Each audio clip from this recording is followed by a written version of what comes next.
Yo, what's up gamers? It's Scruffy D Janitor with Kicks and Clicks, and today I'm pulling the best games of 1980 straight out of the janitor's closet. These games didn't just define the year, they helped shape gaming as we know it.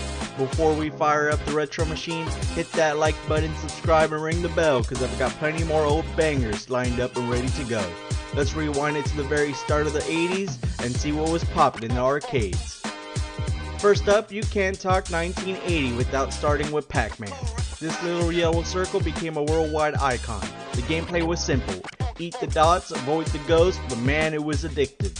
With characters like Blinky, Pinky, Inky, and Clyde chasing you around, the pressure was real.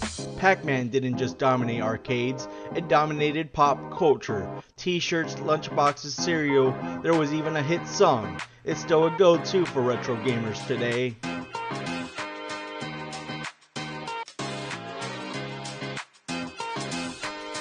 Next up, Defender took the arcade world by storm with side-scrolling action that was intense and chaotic.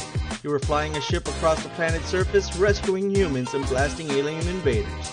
It had complex controls for the time, 5 buttons plus a joystick, but mastering it felt amazing. Defender pushed both hardware and player reflexes to the limit. This wasn't just a shooter, it was a badge of honor.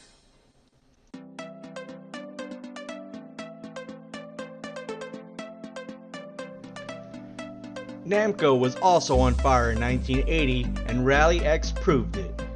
You were a tiny car collecting flags while avoiding enemy vehicles in a scrolling map.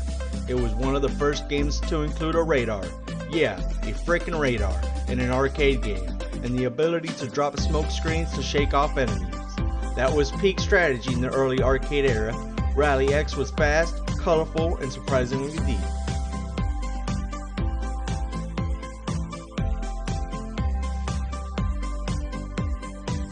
Next up, this one's weird, but in the best way. Crazy Climber had you scaling the sides of skyscrapers with 2 joysticks, one for each arm. The controls were janky on purpose, which made the game both hilarious and brutally difficult. You had to dodge everything, falling signs, windows slamming shut, even giant birds. It was funky, it was frustrating, and it was one of the most unique arcade games of its time.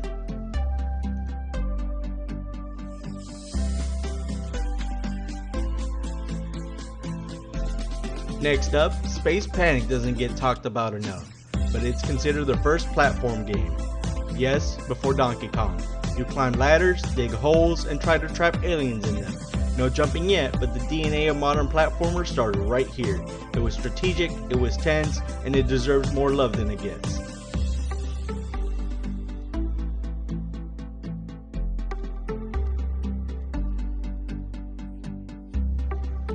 For this next one, just imagine you versus an army of talking robots. Berzerk puts you in a maze with enemies firing from all sides. And let's not forget evil Outta, the smiley face of doom who chased you if you took too long. It was also one of the first games to feature synthesized voice. Intruder alert. Hit different in a dark arcade, Berzerk was fast, fun, and genuinely creepy in the best way.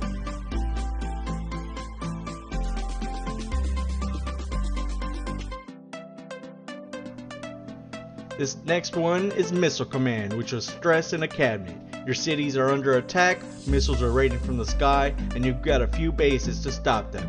It had a tracker ball controller that made the action smooth but chaotic. The screen filled with explosions, the tension never let up, and the games always ended with cities getting nuked. A total Cold War classic.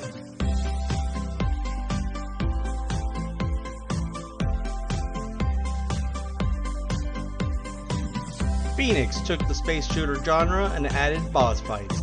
Actual bosses. You faced waves of bird-like aliens and a massive mothership with shields. It required precision, timing, and skill, especially if you wanted to make it past the mothership. Phoenix was a game changer for vertical shooters and inspired what came after. Next up is Centipede, which was one of the first major arcade games designed by a woman. Shout out to Donna Bailey. It used a trackball for fast, precise movement as you blasted segmented bugs crawling down the screen. The further you got, the faster and crazier it became. It was colorful, chaotic, and a staple in early arcades.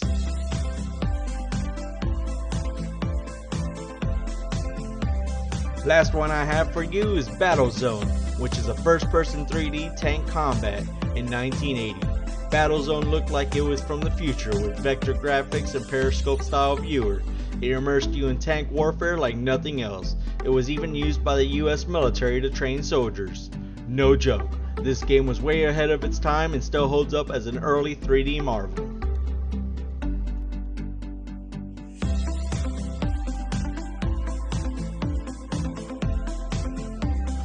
And there you have it, folks, the top games of 1980 straight out of the janitor's closet. These weren't just games, they were the foundation of an entire industry. So what's your favorite from this list, or did I miss a hidden gem from the year Pac-Man ruled the earth? Drop it in the comments and let's keep the retro vibes rolling. Don't forget to like, subscribe, and tap that bell because next time I might just drag out 1989.